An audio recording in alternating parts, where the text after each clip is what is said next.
Penduduk Taman Nira bersyukur dan berterima kasih kerana taman kami terpilih bagi melaksanakan program strategi Lautan Biru Kebangsaan Kekiranan Indah.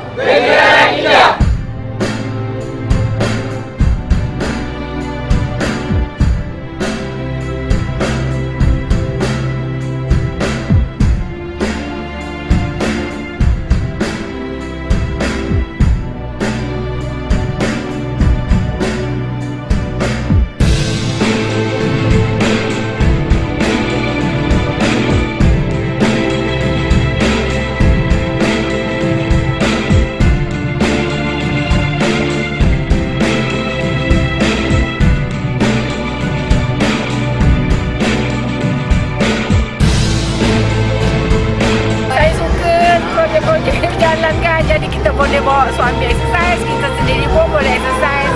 Tempat ni jadi bersih daripada kotor, daripada lecak, daripada rumput penuh. Boleh jadi bersih kan?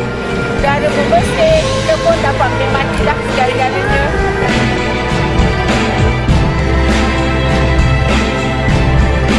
Ucapkan banyak-banyak terima kasihlah pada pihak-pihak tertentu yang telah mencantikkan kawasan ni lah. Makcik sangat suka.